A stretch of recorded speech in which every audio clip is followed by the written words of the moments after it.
So tayo ngayon ay gagawa ng basic balbakwa. Ito ay galing sa balat ng kalabaw kung saan pinalalambot at lalagyan natin ng mga sangkap. Since ang gagawin natin ay basic lang, so abot kayang presyo, itong mga kinakailangan natin ingredients. So meron tayong sibuyas, bawang, o ito yung red bell pepper or makupa ang tawagin, dahon ng sibuyas. Meron tayong tomato sauce and pork and beans. At meron din tayong peanut butter. So ito ay budget price lang. So halagang 10 piso lang ito. And then Sprite. Pagdagdag lasa sa basic balbakwa. Sa mga nauna ingredients, meron na rin tayong nahalo dito sa pagpapalambot ng ating balat ng kalabaw. Okay, tingnan natin.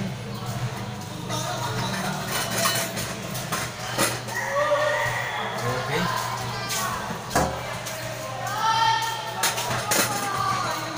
So, walang gagawin natin is pinalambot natin yung balat ng kalabaw para ma-fast track lang.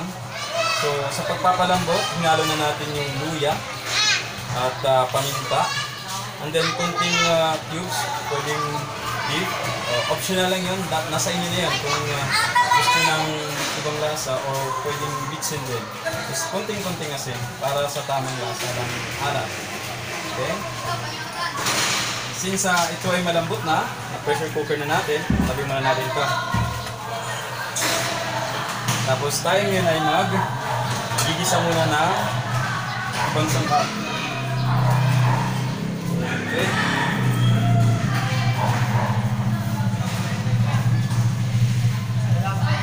So, mantika, kailangan natin. Sa panisa.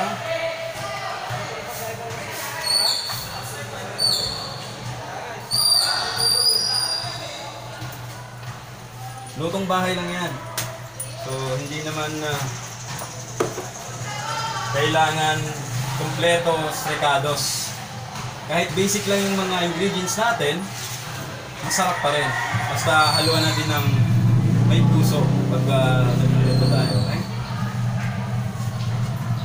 Painitin muna natin ang mantika.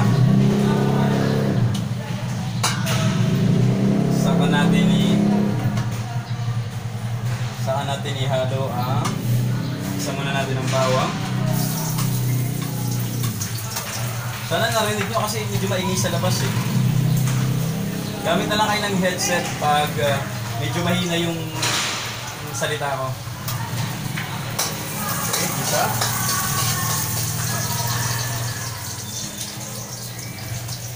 Pagkatapos ang sibuyas. Yan. Bango! Yan. Pag masaya kang nagluluto, sigurado masarap ang kinalabasan. Pagkatapos, sunod na natin ang dahon ng sibuyas. Actually, nung bumili ako ng sibuyas, kasama na yung bunga dito, kaya nakatipid ako sa halagang 5 piso. So lahat ng nagastos ko dito sa ulam ngayong araw na to, mga 190 plus lang. Hindi pa umabot ng 200. Ang ulam na to magagawa na to is good for hanggang gabi na rin. Kung hindi man maubos, pwedeng kinabukasan umaga dahil yung sabaw, nakakaraming isa. Nagpaparami pala. Oh. Pagkatapos, sunod na natin ang makupa. Pagkatapos na. Ano yan? Ay, hindi. Yan.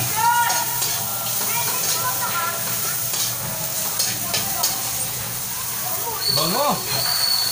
Okay, nagisa na natin ang ibang ingredients.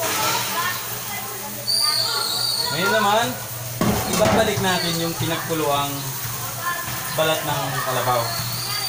Kasi ginasa lang natin yung mga ibang ingredients na para sa balbak. Okay?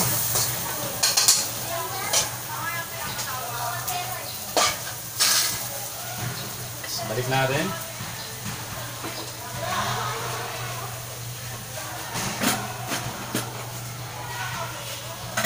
Since mainit pa ito at gumukulo, malambot na rin yung balat nito. Halo na natin yung pinagisang sangkap. Bawang, sibuyas ng dahon, at makupa or red bell pepper. Yun. Bango.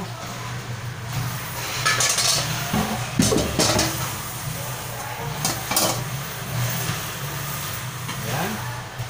Lambot na. Kumukulo pa rin siya dahil gumamit ako ng pressure cooker. So, mas mabilis yung time consuming para sa pagpapalambot ng balat ng baka. Ngayon, ihalo natin ang tomato sauce. Sa ganitong halaga, mga 13 pesos lang. So, tipid na tayo. Panahon ngayon, kailangan magtipid eh.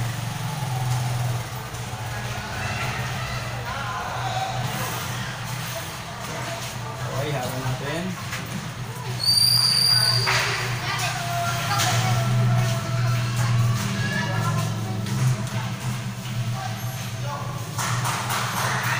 Saluhin.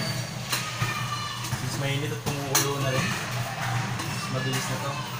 Actually, luto na rin talaga ito eh. Kaya halo na lang natin yung ibang ingredients para sumarap.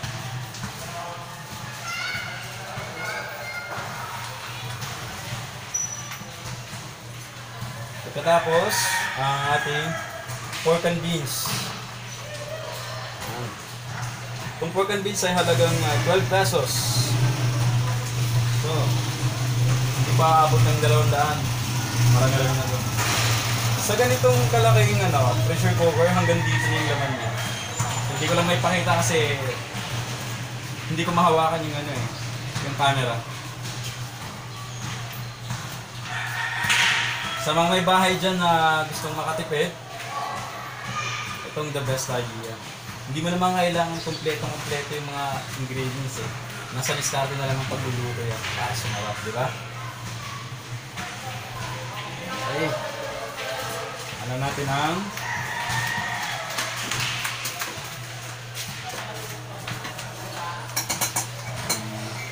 sunod. Naman natin.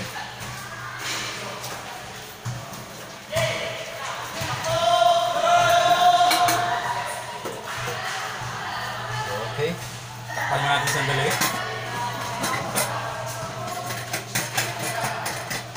Mga 3 minuto sa pwede na nating balikan at ihalo natin ang peanuts. Okay? So, ayan. After 3 minutes, buksan natin.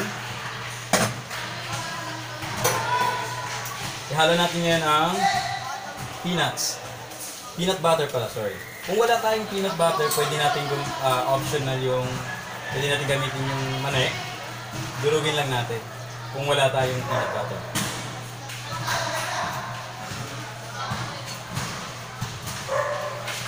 Ulitin ko ulit, basic lang to ha. So, hindi to special na balbakwa. Yet, masarap pa rin.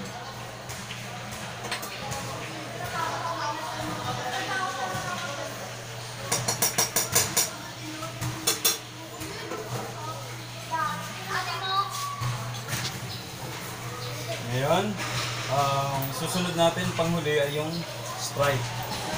Ito ay pandagdag lasa lang para mag-agaw yung tamis-asim ng balbakwa. Okay? So, nasa inyo na rin kung gusto nyo ubusin yung ganito ka-rami. Actually, this is 300 ml. So, nasa inyo kung gusto nyo ubuhos lahat or tamang kaunti lang. Kasi para mas the best, pwede mo nang hulugan ng enough amount, tapos gasahan mo, and then kung sa tingin mo kailangan mo pang dagdagan, pwede mo pang ibuhos lahat ng 300 ml na Sprite.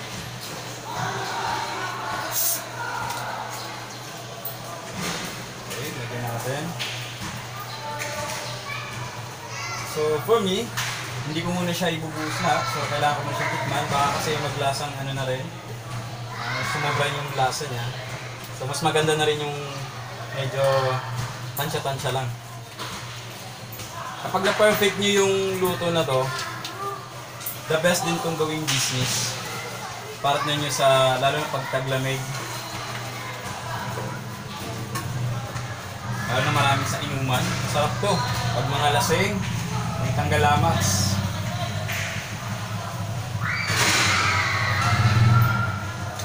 Sarap. So para sa akin, tama na yung dami ng Sprite na nilagay, no? So 300 ml, kalahati lang yung nagamit ko. Ngayon, luto na siya. So, pwede na natin itong lantaan. Sabay ng masarap na kanin init-init. O maganda rin itong gawing pulutan. Habang may sinasabayan ng video. So, ipakikita ko lang sa inyo kung ano yung hitsura ng nagawa kong balbacoa. So, ayan. Pasensya na sa klase ng video kasi hindi professional vlogger ko eh. Gusto ko lang i-share yung kaalaman ko sa pagluluto.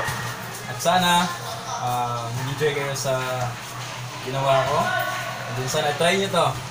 So basic lang siya.